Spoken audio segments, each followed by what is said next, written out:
ዘነጡ ዘነጡ ጎጃሙች ዘነጡ በታች ነው ሲባሉ በላይ ሆኖ መጡ የሚል ዘፈን አለ። ወዶችዬ ይህን ሀሳብ ያለ ምክንያት አላነሳውትም። እንግዲህ አብርሽና ሩታ ሄርሜላ ሰሞኑን ልባችን ድርቅ ከፍ ዝቅ ሲያደርጉ አንድ ቀን ድራማ ነው ስንል፣ አንድ ቀን እውነት ነው ስንል፣ ኧረ አንድ ቀን ውሸት ነው እንደዚህ ስንል ይኸው አመታት እየተቆጠሩ አለፉ። አንድ ቁም ነገር ሳናይ እንደው አንድ እንደው ጥሩ ነገር አንድ ደህና ነገር ሳንሰማ ሳናይ ከሰነባበትን ቆይተናል። በሀሳብ ከተዋጥን እንደው የራሳቸው ጉዳይ ብለን ስንተው ደግሞ ድጋሚ ደግሞ ያላስችልን ሲለን ሀሳብ ስንሰጥ አለን እንዳለን። እንግዲህ ደግሞ ዛሬ አብርሽ በነገራችን ላይ ተመልካች በጣም ቆርጦ ወስኖ ነበር። አንድ የሄርሜላ ደጋፊዎች ራሱ ያረገዘችው ልጅ የውሸት ከሆነ የመጨረሻ በውስጥ የሚነገራት በቃ ትትወቅ ሁሉን ነገር እየዋሸች ከሆነ አብርሽ ላይ እየተጫወተች ከሆነ መቼም ቢሆን ይቅር አንላትም ብለው እንግዲህ ከባድ ነገር እያስተላለፉ ይገኛሉ።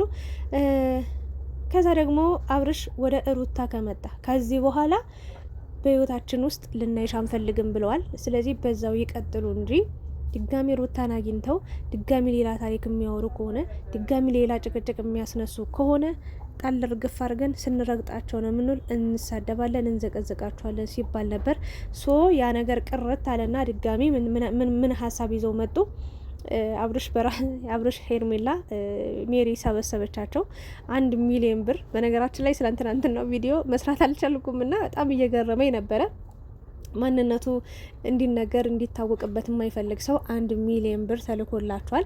ስለዚህ ምርጥ ካፕሎች ምርጥ ጥንዶች ስለሆናችሁ ከሀገር ወጣችሁ ጥሩ ጊዜ እንድታሳልፉ ተብሏል ተብሎ እንግዲህ ሜሪ ዜናውን ይዛ መጣች። ስለሱ ጉድ እነግራችኋለሁ በነገራችን ላይ።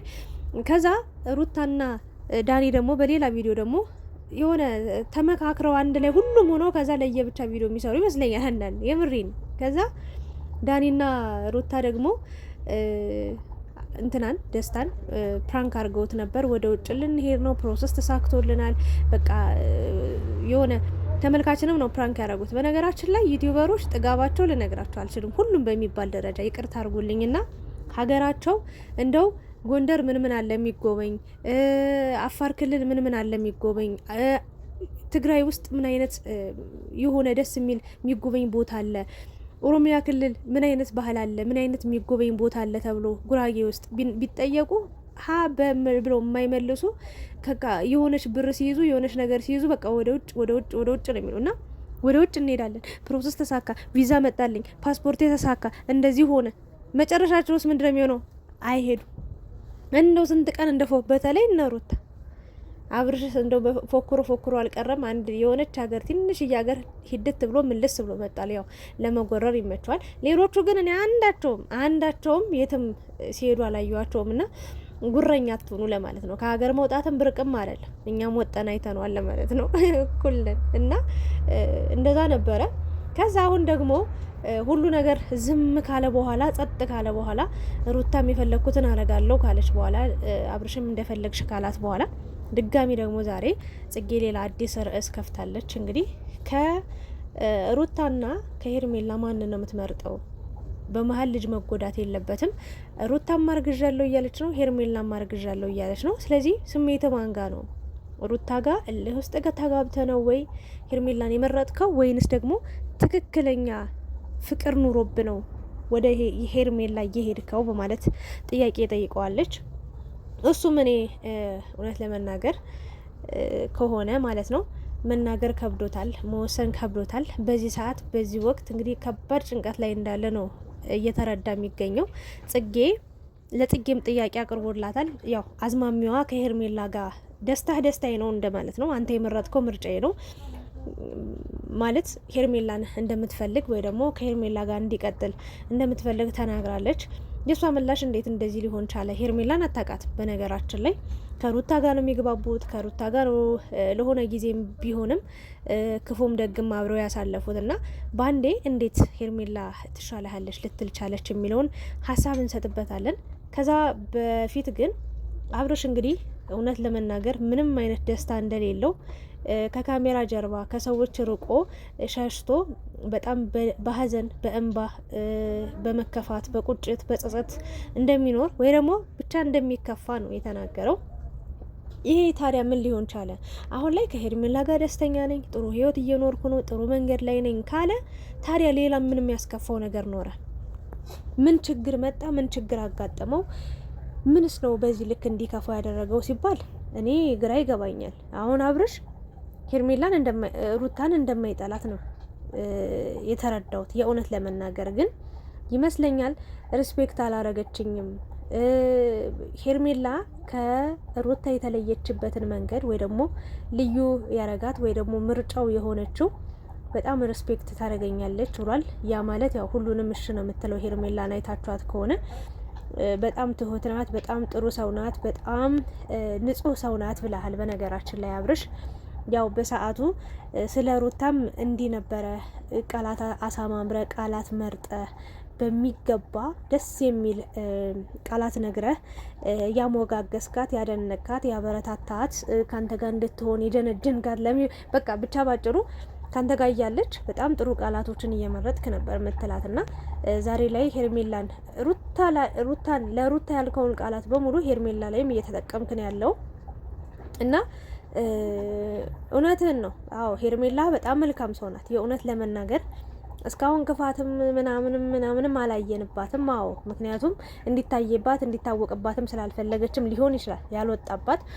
ግን ሁሉን እሺ ማለቷ እኔ ጥያቄ ምልክት ያስገባኛል።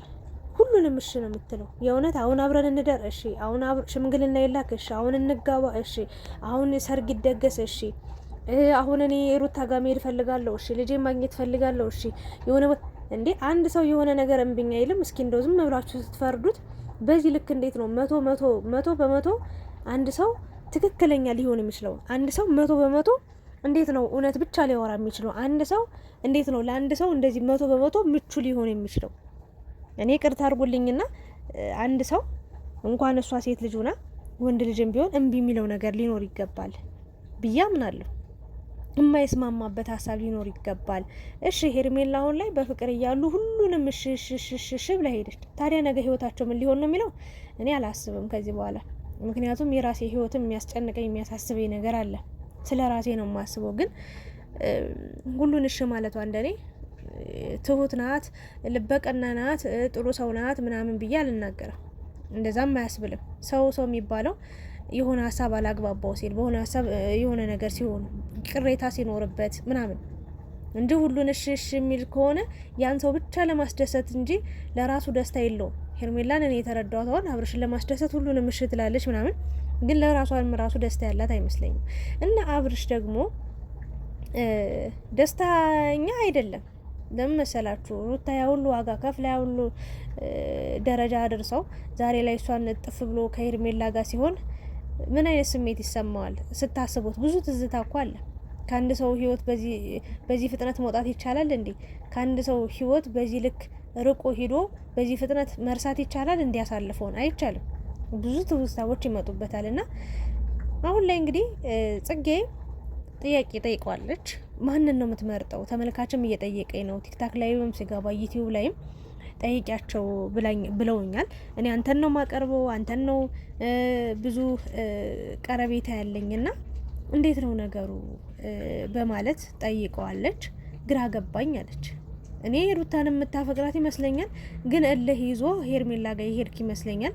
ሄርሜላም ጥሩ ልጅ ትመስላለች፣ ሄርሜላንም የምታፈቅራት ይመስለኛል አይነት ነገር ነው የጠየቀችው።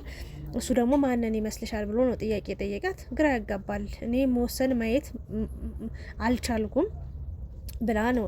አየሽ ሁሉም ሰው የራሱ እንትን አለው፣ ግን በእኔ ቦታ ሆኖ የሚረዳኝ ሰው የለም። ምን መወሰን እንዳለብኝ አላወቅኩም አይነት ነገር ነው። ግን ዝም ብሎ እግዚአብሔር በሚወስደው መንገድ ብቻ ዝም ብሎ እንደሚጓዝ የነገውን ህይወቱን በቃ እንኳን የነገውን የሆነ የዛሬው ህይወቱን ለምሳሌ አሁን ከ10 ደቂቃ በፊት ቪዲዮ ተለቀቀ። ከ10 ደቂቃ በኋላ ያለው ህይወቱ ምን እንደሚሆን ከማን ጋር እንደሚቀጥል ምን እንደሚፈጠር ምንም የሚያውቀው ነገር እንደሌለ ዝም ብሎ እንደሚኖር ነው የተናገረው። እንደኔ ከሄርሜላ ጋር ሙሉ በሙሉ 100% ደስተኛ እንዳሉት ሄርሜላም እንዳሞገሰችው አብርሽም እሷን እንዳሞገሳት ሁለቱ የእውነት ትክክለኛ ደስታ ቢኖራቸው ኑሮ በእርግጥ ሄርሜላን ነው ማፈቅረው ሄርሜላን ነው የምወደው ብሏል። ያው ሩታን እጠላለሁ አላለም። ሪስፔክት የላትም ነው ያለው። በእርግጥ ሩታ በጣም ጮካ ትናገራለች፣ በጣም የማፌዝ ነገር አላት። በጣም ከሰው ጋር ሆና ግሩፕ ፈጥራ ምናምን አብርሽ ለማበሳጨት ትሞክራለች ምናምን።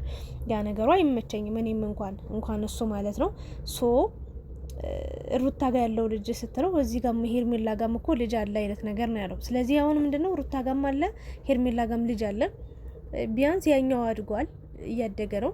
ለዚህኛው ፍቅር መስጠት አለብኝ፣ እች ልጅ መንከባከብ አለብኝ አይነት ነገር እንጂ የእውነት ህይወት ኑሮት ወይ ደግሞ የእውነት ፍቅርን አግኝቶ የእውነት ደስታን አግኝቶ ከሄርሜላ ጋር የሆነ አይመስለኝም። ብቻ ግን የነገውን ፈጣሪ ያውቃል ብሏል። እኔም አሁን ላይ ነገም ሄርሜላ የሩታ ጣፈንታ እንደሚደርሳት ነው የምንረዳው። አላውቅም አሁን ቀጥም አትቀጥም ለማለት ይከብደኛል። ምክንያቱም ቀጥን ብላት ነገ ትቷት ቢሄድ እንደ አውቆም ሊሆን ይችላል ሳያውቅም ሊሆን ይችላል። ህይወት አስቸጋሪና አንገብጋቢ አስቸኳይ ግዳጅ የህይወት ግዳጅ ሲገጥመው ወይ ጥሎሽ ሊሄድ ይችላል ወይ ደግሞ እያወቀ ወይ ደግሞ የሆነ ውሸት አግኝቶብሽ አንድ ቀን ጥሎሽ እንደሚሄድ ነው የማስበው። ስለዚህ አንቺ ታውቂያለሽ ነው የምለው። ምንም ምን ሄርሜላ ሴት ስትጎዳ ባጭሩ ስታለቅስ ማየት አልፈልግም። ዛሬ ስቀሻል ነገም ትስቂያለሽ ወይ ለሚለው ጥያቄ ምልክት ነው፣ አናቅም። እና ይሄን ያለው ነገር ሶ ስለ ሩታም ተናግሯል። ብቻ ጽጌ ያው ሄርሜላ መርጣለች፣ አንተ የመረጥከው ምናምን ብለሻል። ግን የራስሽ አቋም ቢኖርሽ እና እኔ ለቅርቤ ሰው አደላለሁ እውነት ለመናገር ምክንያቱም እኔ ለሩታ አደላለሁ፣ አልዋሻችሁም። አብረው ቢሆኑ ሁለቱም ደስተኛ ይሆናሉ ብዬ ስለማምን አሁን ላይ ሩታም ደስተኛ አይደለችም፣ አብርሽም ባለበት ለብቻው ደስተኛ አይደለም፣ ሄርሜላም ደስተኛ አይደለችም። ምንም ደስታ የሚባል ነገር የለም። ደስታ ከራቃቸው ሳቅ፣ መጫወት፣ መዝናናት ከራቃቸው ቆየት ሰንበትበት ብሏል። እና ይሄን ነው ልል የምችለው። እና ህይወቴን ጀምሬያለሁ ካለ ሙሉ በሙሉ እኔ አሁን ላይ ምርጫ ውስጥ አልገባም። ስለማንም ማውራት አልፈልግም። አንድና አንድ ህይወት ነው ያለኝ። ያ ያለፈ ታሪኬ ነው፣ ያለፈ ህይወቴ ነው። ስለ ሩታ ማውራትም እንድትጠይቁኝም አልፈልግም ብሎ ዘግቶ ስለ ሄርሜላ ብቻ ማውራት ነበረበት። አሁን ግን ምን አላት ጽጌን፣ እስኪ ከየትኛው ጋር ብሆን አንቺ ትመርጫለሽ? ከሄርሜላ ጋር ወይስ ከሩታ ጋር? የትኛው ህይወት ብኖር ይሻላል አላት። ከዛ ሄርሜላ ጋር ግን ደግሞ አለች ሩታ ልጅ አላት፣ ልጁ ያሳዝናል አለች። እንዴ ሄርሜላ ጋም እኮ ልጅ አለ አለ። እሺ ሄርሜላ ጋ ስትል ሩታ ጋ ስትል ደግሞ ሄርሜላ ጋም እኮ ልጅ አለ አላት። ስለዚህ አላች እኔ እንጃ አላቅም በቃ አይነት ነገር ስትል አየሽ፣ እኔም በዚህ መንገድ ውስጥ ነው ያለሁት አይነት ነገር ነው እኔ የተረዳሁት የሰማሁት። ለማንኛውም ግን እኔ አብርሽ የራስህን ደስታ ራስህ ነው ማግኘት የምትችለው ፈልገ። ማንም ሰው ያንተን ደስታ ሊሰጥ አይችልም። እኔ እንጃ ቅድሚያ ለራስህ ስጥ ነው የምለው። ቢያንስ የሄርሜላን እርግዝና እውነት አይመስለኝም። እውነቱን ስነግራችሁ አላመንኩም። ምክንያቱም ሩታም ከዚህ በፊት የውሸት የእርግዝና ወረቀት አምጥታ የእውነት በእርግጥ የሷም የእውነት ይሁን የውሸት ይሁን አይታወቅም እንጂ እንዳረገዘች ተናግራ ነበረ። ግን ያው ወረቀቱ ፌክ እንደነበር እየተነገረ ነው የሚገኘው። እሷም እንደዛ አምጥታ ሊሆን ይችላል እና እኔ አላውቅም በምን አይነት መንገድ ከዚህ በኋላ ሊቀጥሉ እንደሚችሉ እና ሩታና ሄርሜላ እንግዲህ በከባዱ እኔ እንጃ ፍርሃት ውስጥ ናቸው። ሩታ የምርም ጥሎኝ ሄድ ይሆን? በቃ ቆርጦለት አብቅቶለት ከሄርሜላ ጋር ይቀጥል ይሆን? ሄርሜላ ደግሞ ነገ ወደ ሩታ ቢመለስስ? በቃ ምንም ደስታ የላቸውም። አብርሽ ከሩታ ጋር በሆንስ ምንድነው ማረገው? ከሄርሜላ ጋር በቀጥልስ ምናምን የሚል ወጠንቀጥ የበዛበት ግራ የገባው ህይወት ነው። እኛም ግራ ገብቶናል። ለማንኛውም የጊዜ ጉዳይ ነው። ቁጭ ብለን ከማየት ውጭ ጊዜውን እስኪደርስ ሌላ መፍትሄ የለውም። ለማንኛውም ግን አብርሽ ከራስ ጋውን ነው የምለው። ስለሰው ቀድጄ ልልበሰው ብሏል። እና የነበረን ቆይታ ይሄንን ይመስል ነበረ። እናንተስ ምን አይነት ሀሳብ አስተያየት አላችሁ?